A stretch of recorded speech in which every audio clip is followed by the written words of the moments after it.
Joss, Psychological Consulting Services in Salem, and Donna Hollow, the City of Newburyport. Now, Dr. Steve Loisy was for the Board of Directors of Gun Owners Action League, had asked to be here and be invited, and we did so. He called us last night, however, to say that he's coming from Charlton, so he's not even sure he's going to make it before the end, but he's going to try, and he's racing down here to do that.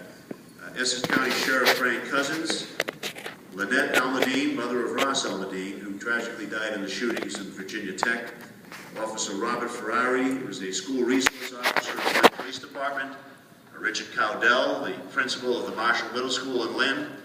Ann Krantz, the district chapter lead for Moms Demand Action for Gun Sense in America. John Rosenthal, the director of Stop Handgun Violence. And as I mentioned before, our chief of police here in the city of Lynn, Kevin Carpenter. So we'll start with the premise that the Second Amendment, as interpreted now by the Supreme Court in the District of Columbia versus Heller, protects a right to possess and carry arms. And that Second Amendment applies equally to the federal and state laws that impact that right. That was set out in McDonald versus the City of Chicago case. That's the end of my citing law on that. I don't want to get too technical, but I mean, it's clear that that's the interpretation on that. But in the Heller decision, in that court, the court also said, and I quote, like most rights, the right secured by the Second Amendment is not unlimited. And they continue on the quote, it's not a right to keep and carry any weapon whatsoever, in any manner whatsoever, or for whatever purpose. So the court then listed a history of different prohibitions that were allowable under the Second Amendment, and it wasn't an exhaustive list according to them. So there are apparently many forms of gun control that are consistent with the right of the people to keep and bear arms, and it's not the purpose of this forum, that the District Attorney and I have already talked about, it's not our purpose here to relitigate the Second Amendment or the cases under it. That's accepted. We're not trying to delegitimize any of that. There'll be other forums of people that want to take that bent. But the District Attorney and I are here today to sort of welcome a fulsome discussion about what form of action might be consistent with the Second Amendment and would give us all a sense of better protection and safety in our neighborhoods, in our schools, and in our families. So we're reviewing this, or viewing it from a perspective of public safety and public health. Now, there are many who emphasize different aspects of that, some of the programs that I mentioned that the President had talked about doing, some that I and other members have favored, but we're really here to hear what all of you and the members of our panel think is an appropriate way to deal with the situation that confronts us. Since Newtown, of course, there's been a very heightened awareness. We've had a number of incidents before that got the attention of the country, and now we think that this is crystallizing into a debate that's going to result in some proposals that will come before Congress, will be debated, as well as in the Massachusetts legislature, will be debated and voted upon.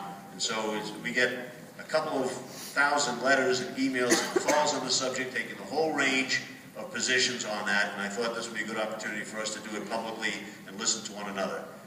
District Attorney, would you like to give us a couple of remarks, please? I would. And do you hear me? I will. I'll be brief. And I want to thank all of you for coming out on Saturday afternoon to be part of this discourse today. This is truly democracy in action, and I would hope, and I'm asking you to be respectful of one another. We all witnessed, or most of us witnessed what happened last week in Congress with a hearing in which Chief of Police in Milwaukee, Ed Flynn, he was the former Secretary of Public Safety in Massachusetts, had been the police chief in Chelsea, also Fairfax, Virginia, was subject to, unfortunately, some very rude and offensive treatment by a veteran United States Senator. I find it offensive because all he was trying to do was voice his opinion. And I think we're better than that nationally. That's why I'm agreeing to do this today. I want to have a polite, civil discourse for many minds, many opinions, and that's fine. That's what this country's about. But I think that we need to discuss this issue because it's not a question again of if, it's a question of when. What I'd like to do, though, first of all, is get this right out of the way before I start my comments. I'm a gun owner. I happen to own more than one gun. I also have a license to carry a firearm. The back of this license is my fingerprint, and I'll get back to this in a second. So I believe I bring some credibility when it comes to this issue, and the fact, as Congressman Cheney said, we're not here to talk about abridging someone's Second Amendment rights. We're here to talk about what we can do nationally to make our country a safer place to live. This is a discussion that has to be had. And I mention that because there are many ways to address this issue. We're going to hear about mental health issues. We're going to hear about technology. My opinion is that I deal every day in my job with victims of crime. We prosecute people who are criminals who have guns illegally. There's a gun court here in Lynn. Successful. Very unheard. When we started the gun court in 2006, we had hundreds of cases that were backlogged. And now we have a very manageable amount. It's a serious priority prosecution for me. Again, criminals illegally possessing and using handguns. It's a community problem, not just in Lynn, but throughout Essex County. Because there's some discussion later today about community guns. I'll talk about that in a minute. But there's many ways to deal with this issue. One of them is national background checks. It's astonishing to me that in an account last week in the Boston Globe by two very reputable journalists, one being Kevin Cullen, described, and I'm going to give full credence to their reporting, described how a man who was the second most wanted criminal in the world, Whitey Baldwin, was able to secure firearms on his way to California at a Las Vegas gun show. That wouldn't happen in Massachusetts. Gun owners in the audience realize and know that Massachusetts has very strict and comprehensive gun laws. But I can't purchase a weapon in this state without using this card with my fingerprint in the back. How could someone like Mr. Bulger buy weapons while on the run to be possibly used during his mission? We need to have a discussion about that.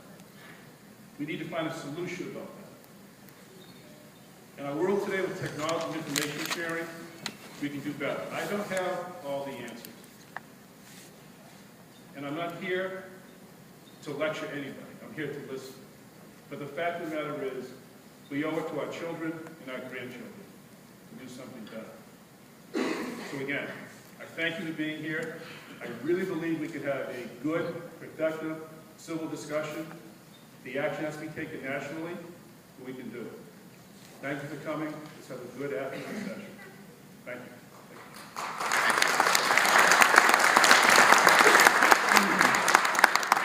Let me start off with a question, if I can, and probably will engage Officer Ferrari and Principal Cowdell, maybe the mayor, on that. It just has to do with one of the proposals that's out there that includes placing safety officers in schools and hiring the training of school psychiatrists. Is that a good idea? Is that something that has to be done?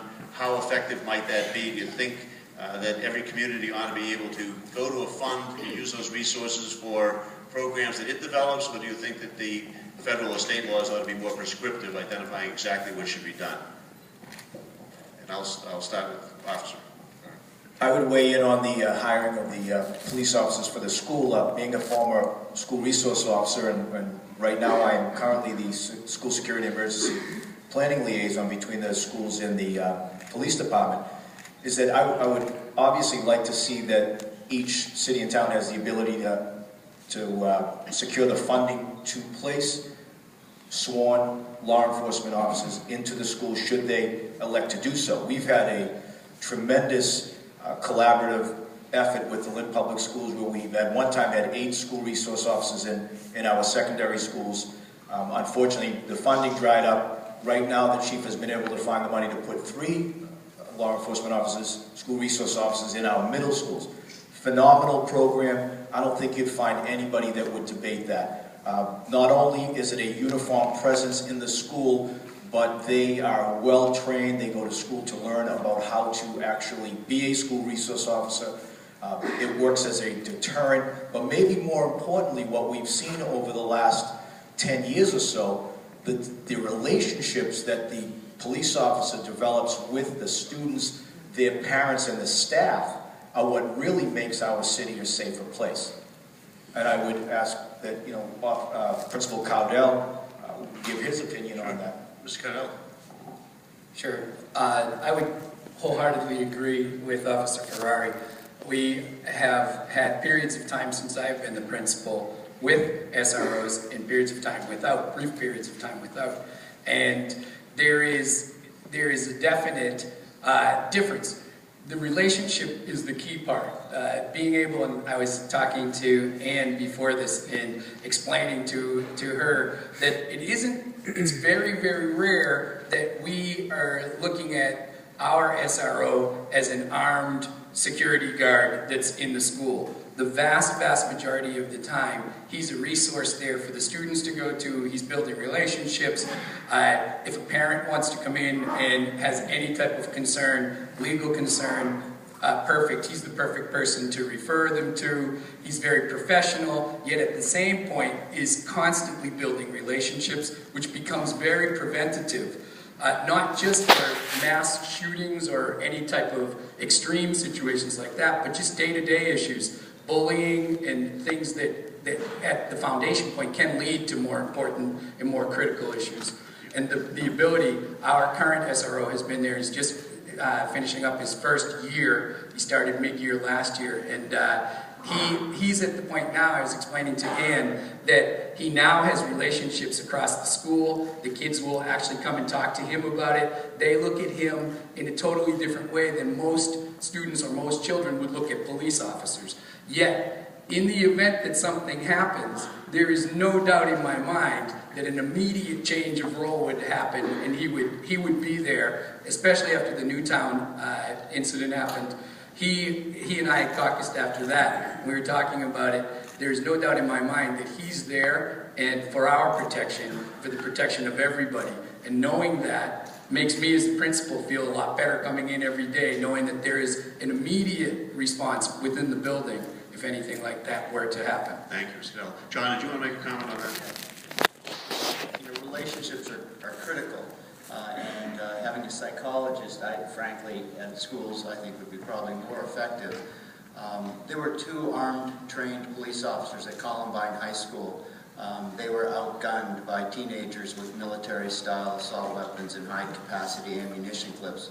Bobby, who I play hockey with, carries 15 rounds. Congress has said it's perfectly fine for the mentally ill and criminals to buy 30 to 100 round clips to outgun police officers. We do not need arms races at schools. Before we start arming every school, there's 130,000 elementary and secondary schools. You put 2 armed police officers at every school, that's the U.S. Marine Corps. Think about what that cost. We ought to start with a background check requirement. We ought to start with an ammunition clip prohibition. As a duck hunter, you're restricted to 3 rounds in your duck hunting rifle to protect the duck population. But Congress has no restriction on the number of rounds that criminals can buy to kill people. So there's a lot of things we should do before we should start spending hundreds of millions of dollars arming schools. Thank you. Thank you.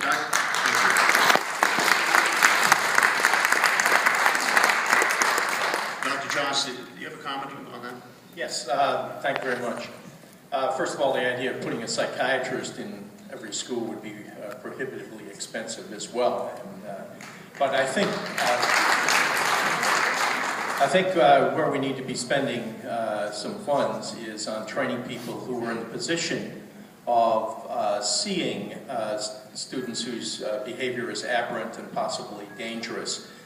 So putting effort into training guidance counselors, the school psychologists that we already have, administrators and so forth, who are the ones who are very often the first people to run into people who are students who are troubled. So I think that's a way to go, is to think about this in a public health perspective. Usually when you think about a problem in a public health perspective, you think a lot about prevention. And prevention has a lot to do with training people to recognize early symptoms of a problem. We've done well in our country with some public health problems that we've had in the past with respect to AIDS and with respect to smoking. We've controlled those fairly well. It's interesting to note that you can watch a movie and go to the cinema and watch a movie. You won't see anybody smoking in the movie, but you'll see a lot of gun violence. So I think there are some things that we need to be doing to think in a public health perspective about the approach to prevention. I don't, Mayor Holliday, you want to make a remark, I guess as chairman of the school committee in your city as well. Thank you, Congressman. I agree with a lot of what has been said here. It's not about arming SROs and having a military or police presence in the schools. It's about having an SRO with relationships with the teachers, with the students, and just having a set of eyes. But what's happened over the last decade is we have all of the school systems in Massachusetts have seen devastating cuts. And where were the cuts? Where did they happen? They happened in the area of guidance. They happened in the area of counseling. They happened in these areas. And special needs populations are increasing. Students with more challenging mental health issues are being served in this inclusionary models in our schools, which is important. But we have to let the school districts work with the funding that's available to design the programs that best fit and best meet their needs, because each of our school districts are different. And I think there's not one cookie cutter approach that should be applied to our school districts, but give us the tools so that we can rebuild our staffing, involve more training so that we can recognize and support students who have these types of difficulties. Thank you, Mayor. Mr. Attorney, you have a question? I do. I have a question in the consideration of time. My question is to Chief Champagne, Chief Coppinger, and Sheriff Cousin. I'd ask the gentleman to give a 1-minute answer if you can, making it very challenging for you. But I'd ask you, because you're all on the ground dealing with gun violence in your communities, and the sheriff warehouses people who've been accused of victims of gun violence. If you can give me your thought in terms of the single biggest cause for your problem in your community, whether it's mental health issues, whether it's background checks, whether it's the availability of guns from bordering states, whether it's domestic violence, if you could tell me your thought in terms of how your community is most impacted by it, and pick that one topic that you think has the most effect for you and what you do. I'll start with Chief Coppinger first.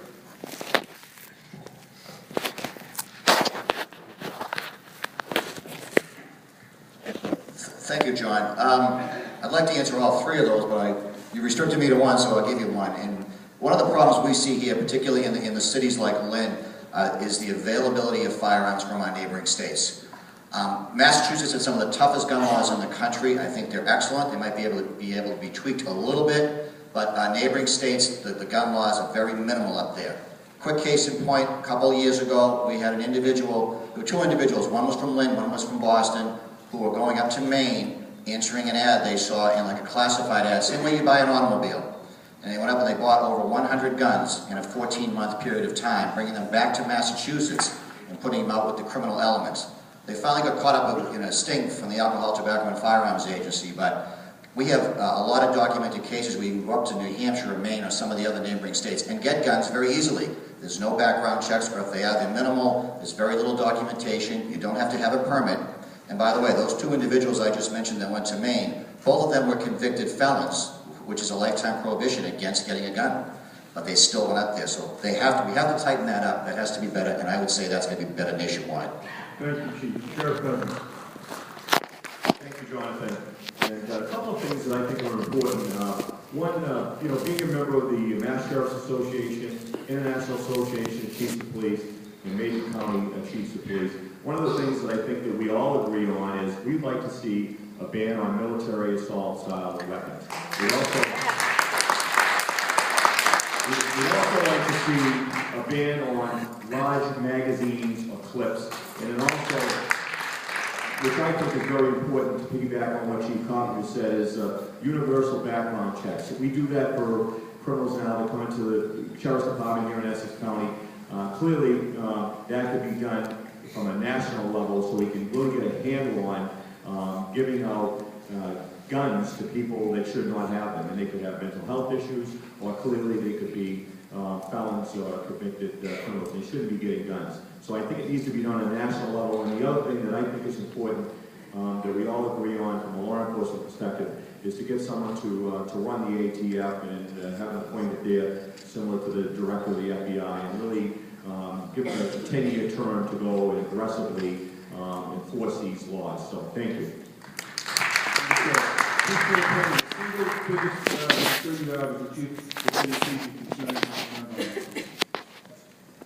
There's a number of things that are out there, and I think both the sheriff and Chief Carpenter addressed them. I think the idea of communications and be able to get enough information, particularly from people that have some serious mental health issues, before we issue permits or before they have the ability to get firearms. Sorry, I have a bit of a cold here, so I'm trying to use it.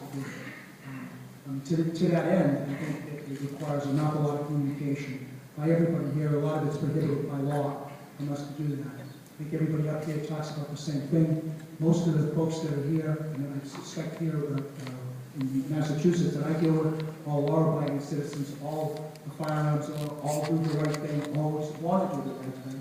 And as an employer of 100 police officers, we carry in the schools.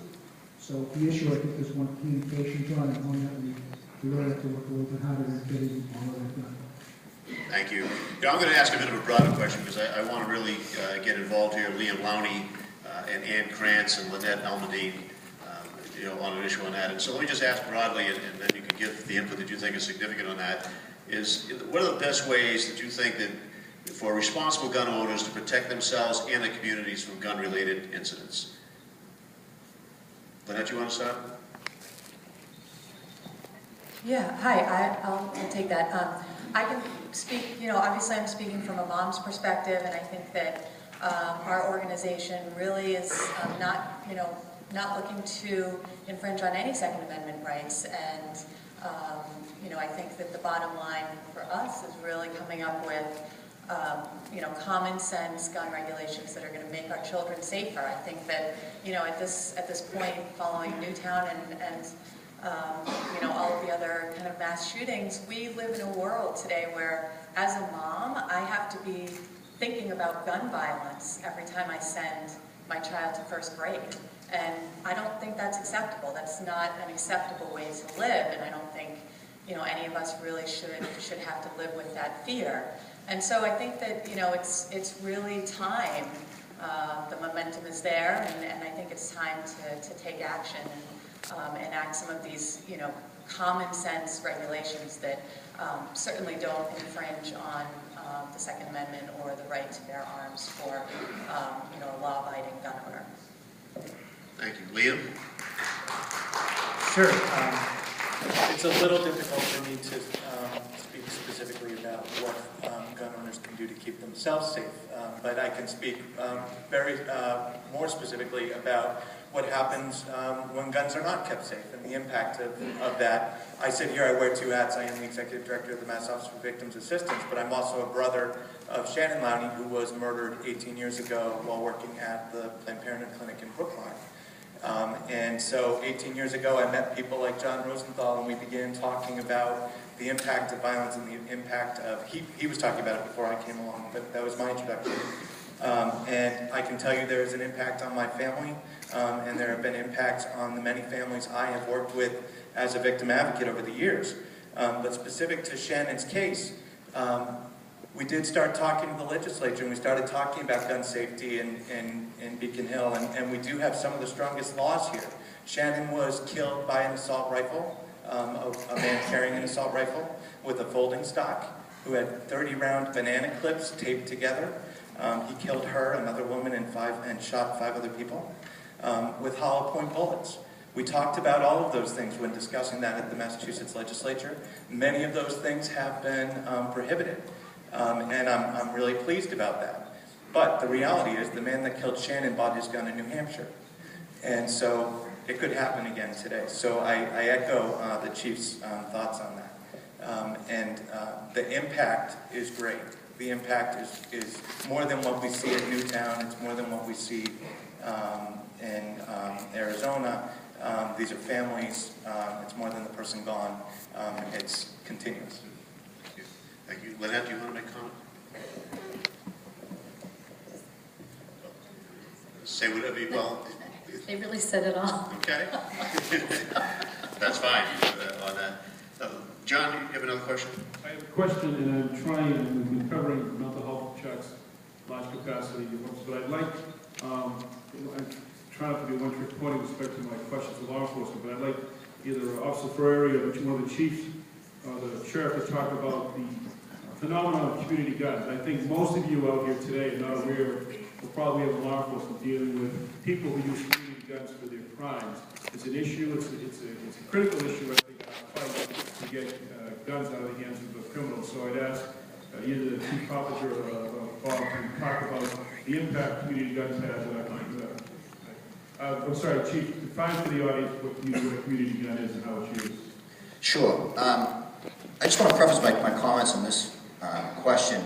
One good thing that came out of Newtown is this discussion. And it's unfortunate that we have to have a Columbine or an Aurora or a Newtown to have these discussions when every day there's illegal firearms out there in the hands of criminals who are shooting people.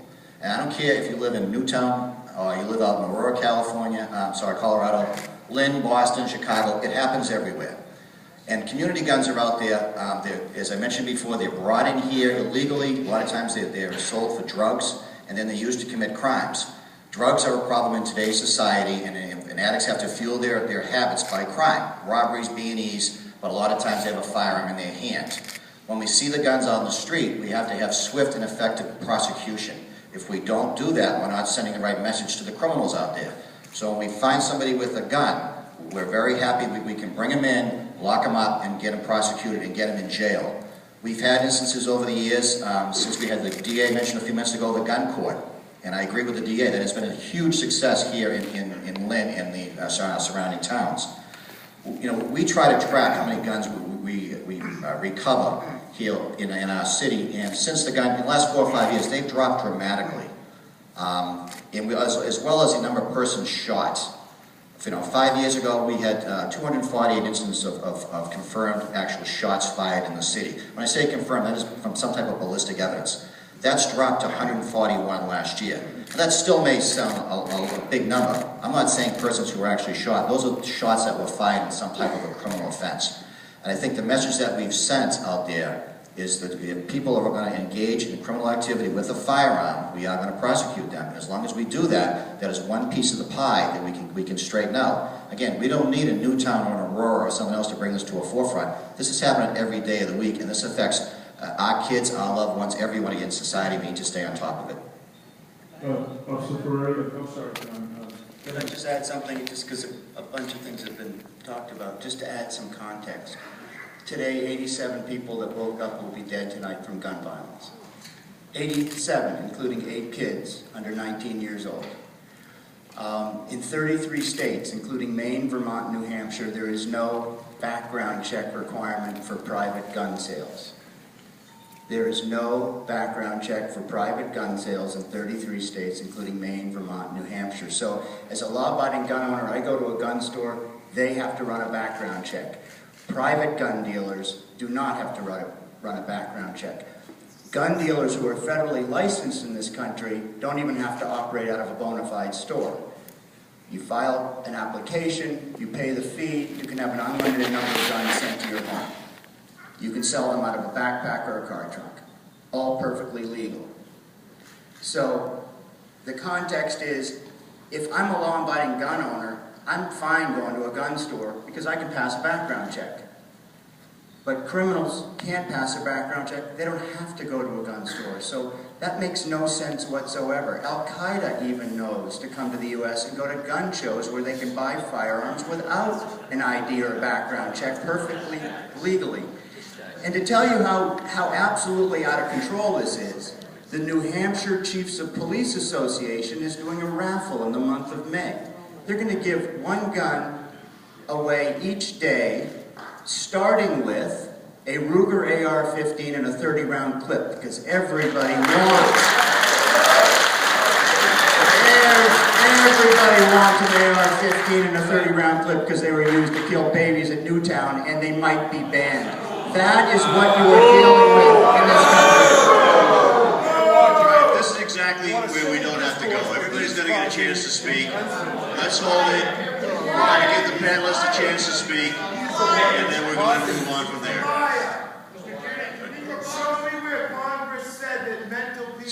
People are going to have an opportunity to go to the microphone and speak. I think we all want to be fair here. We all want to give people. I have a feeling that people are going to get arrested. Go ahead. John, you have a question? All right, before we break this down and have the kind of forum we don't want to have, They can't take my iPad.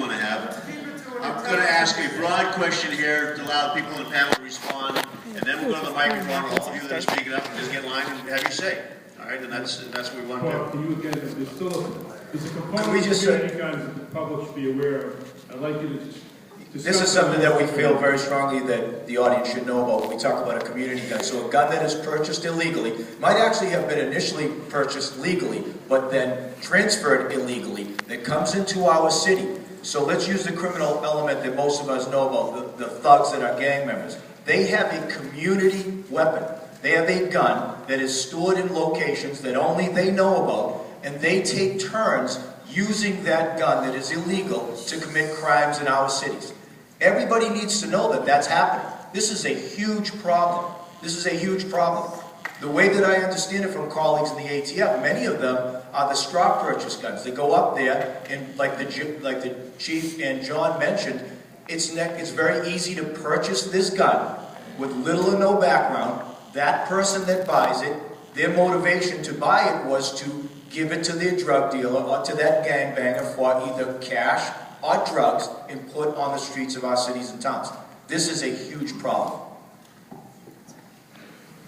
All right, let me just ask a wrap-up question before we go to the group out there. Massachusetts is the second fewest gun deaths annually and some of the nation's most stringent background check and licensing requirements. Do our panelists think that the Massachusetts model is a good one or a bad one? And should we be thinking about taking that on a national scale or not? Sheriff? So I think we have a very good working model in the Commonwealth. I feel very comfortable with what we've done. I think that we take it, we look at what we do for our employees and how we connect with our local chiefs. I think the licensing process works, and I think it'll be a good example for the country.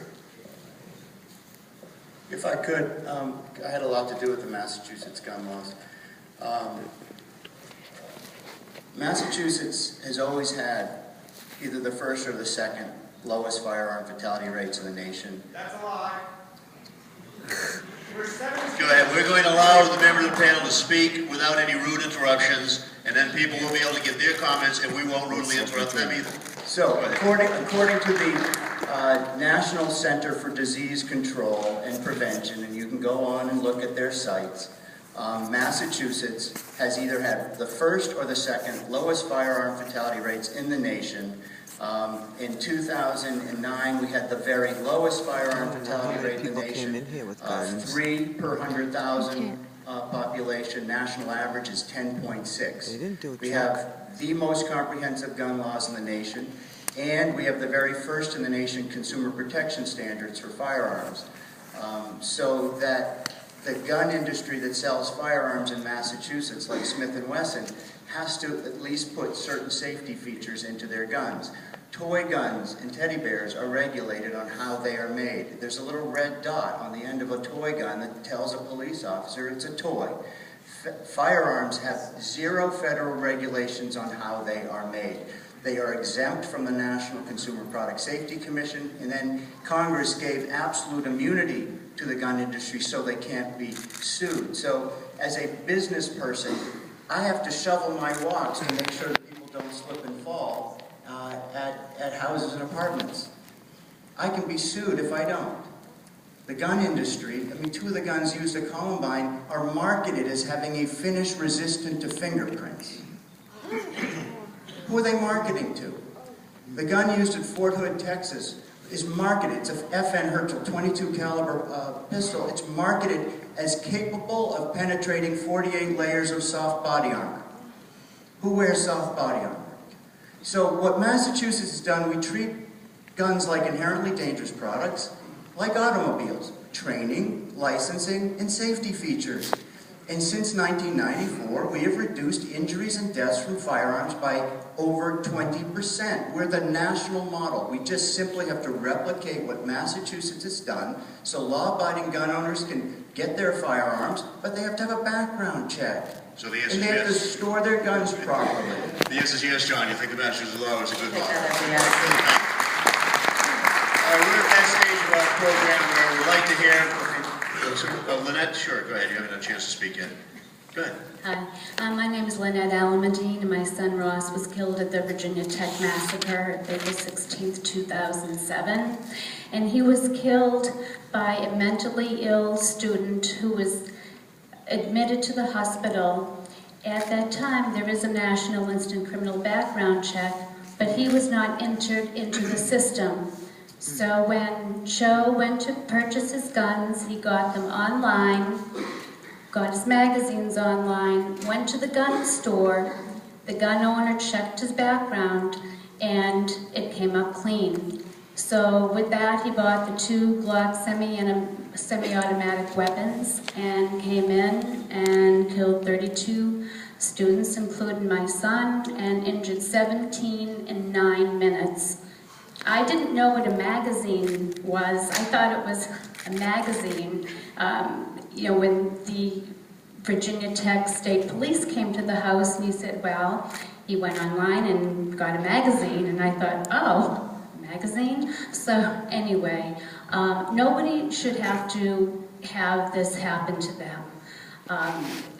Somebody being killed, having that phone call, it just is devastating. And in Massachusetts, there's only 1 mentally ill person entered into our background check system, and that needs to be fixed. And we know, I mean, I'm not just saying that a mentally ill person shouldn't have a gun. I mean, he was educated mentally ill and harming himself or others.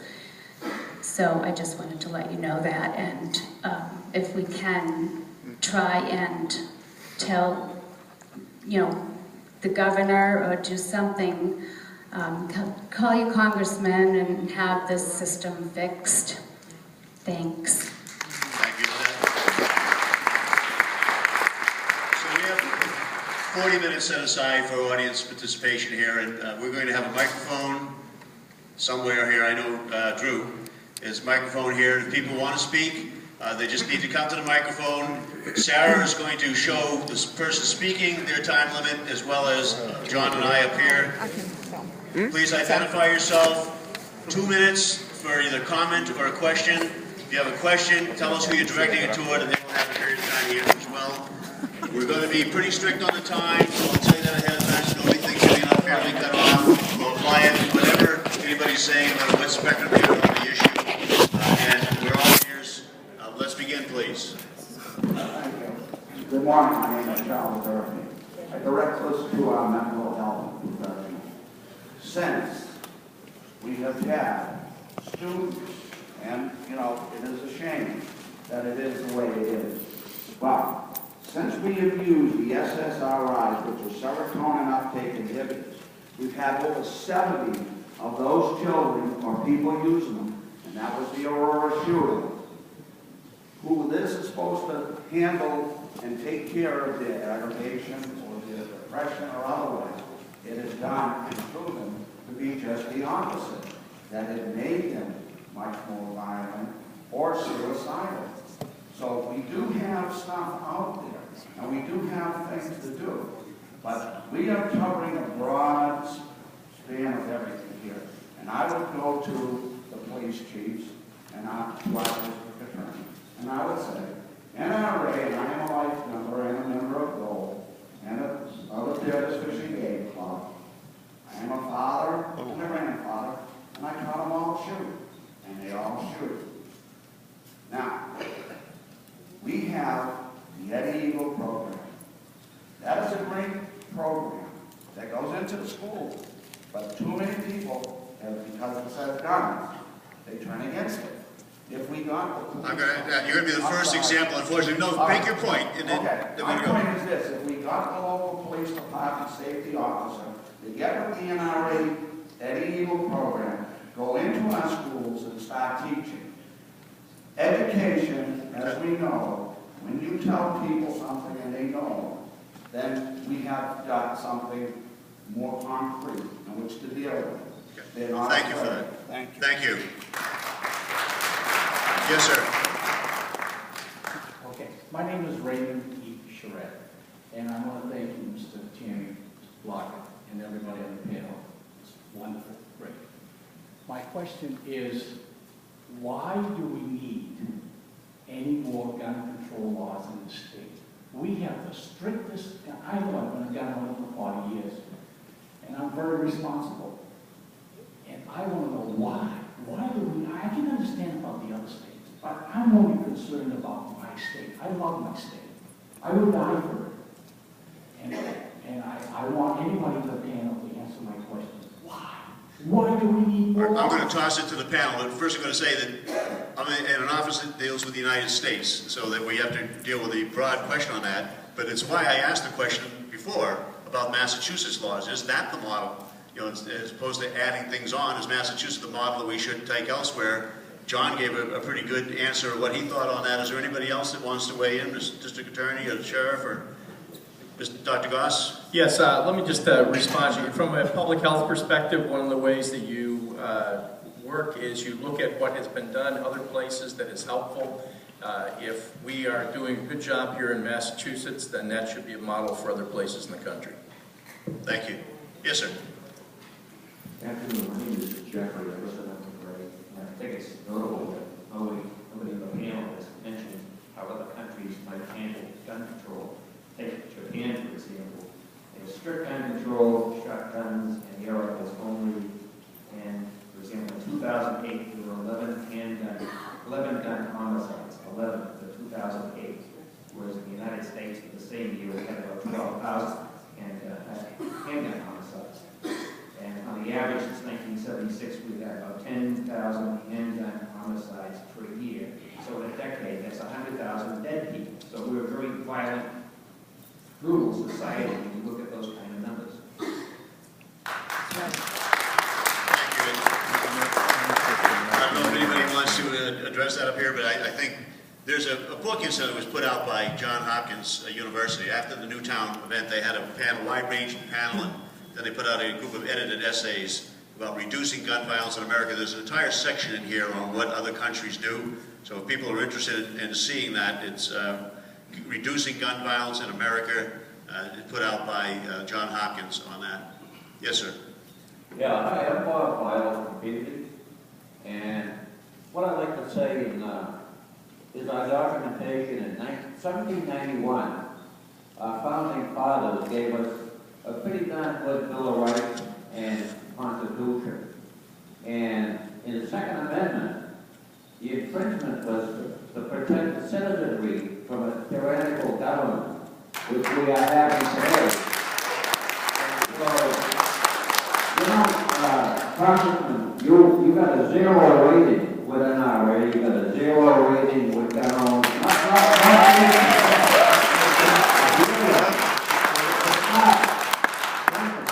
It's 0.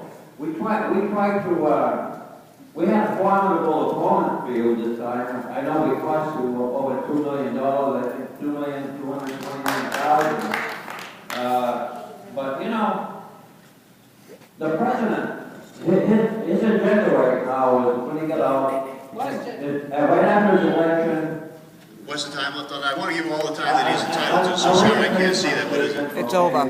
You guys here are talking about, you know, you take God out of the school, and now we have to talk to the school. You know, you can't replace God, believe me.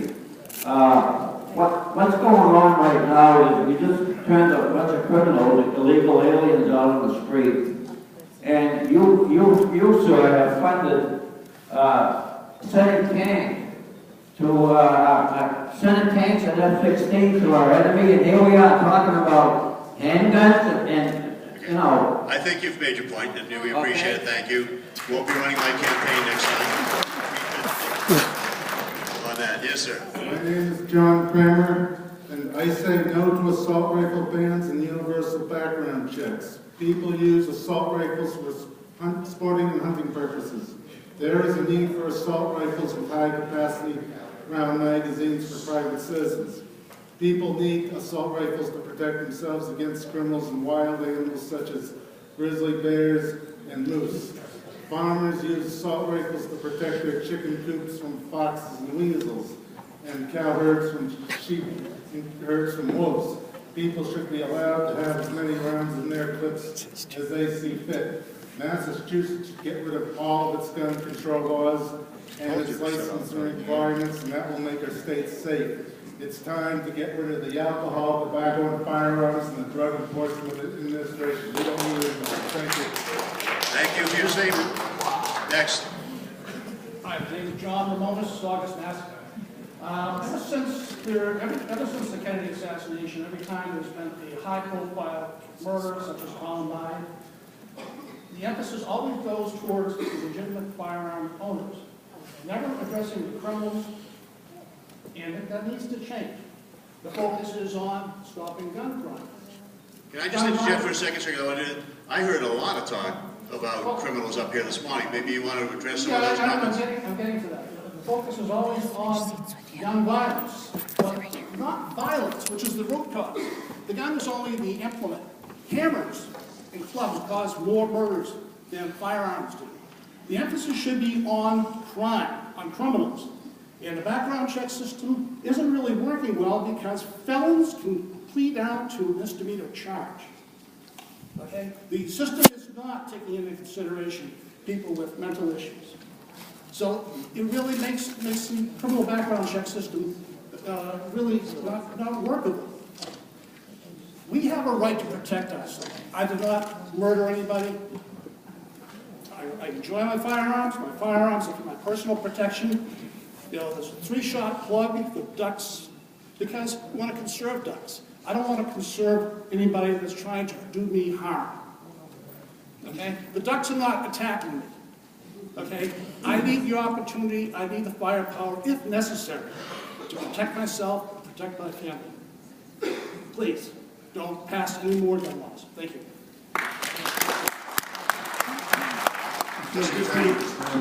True. District Attorney's going to make it now. When it comes to gun crimes in Essex County, sir, we don't allow plea downs at all, just so you know. And amongst people that are under 40 years old, more people die from gunfire and gun use than any other specific disease, thing of that nature. So I don't know the hammers are doing that. Sorry. Hello, my name is Kevin Barry. I'm a student. I believe I was actually once a student of Chief Champagne's over at North Shore Community College. I was also the victim of a home invasion in Lynn in 1997, at a time when, during a divorce, my ex-wife had got a restraining order and my FID card was revoked. And I was attacked by a knife-wielding HIV positive person in my home at a time when I couldn't defend myself. And I just can't see you people debating all these issues. And I particularly have an issue with this man over here who tells me that Congress says that... Does he have a name? I don't even know his name, but he told me in the beginning of this statement that Congress says that criminals and mentally incapacitated people can buy as many clips, and I'd just like to know when and where they said that, because that's a lie. They can't. You need a background check and an FID card to buy. I'm sympathetic to these two officers' plight with the two gentlemen that bought the 1,000. Now, I understand maybe there should be background checks for private sales too. I'm sympathetic to that plight. But this rhetoric and this embellishment of propaganda just to strum up more regulations, you said to have an intelligent debate. That's just not part of an intelligent debate, sir. All right, well, let's, before you go to time, I think part of an intelligent debate is not calling people names and not casting aspersions on their motives or whatever, but getting everybody a chance to give their opinion. And I value yours, and I value John's as well on that. But just generally, I want to tell you, we started off this thing by talking about what the Supreme Court said. The Supreme Court said that people have a right to possess and carry arms, and that Second Amendment applies equally to state and federal. So I think that was part of the ground line here. Nobody's trying to go after anybody's legal possession of firearms. But the court also said that, like most rights, the rights secured by the Second Amendment are not unlimited. It said that the right to keep and carry, it's not a right to keep and carry any weapon whatsoever, in any manner whatsoever, or for whatever purpose. So it recognized that within that right to bear and carry arms, there may be some instances where you want to protect the public safety and the public health. That's what we're trying to get at here. And people have a different way of doing it. So, I want you to you talked about rhetoric for a second, and I don't want the rhetoric to get to a place that anybody up here is trying to take anybody's right to bear arm away. That's not the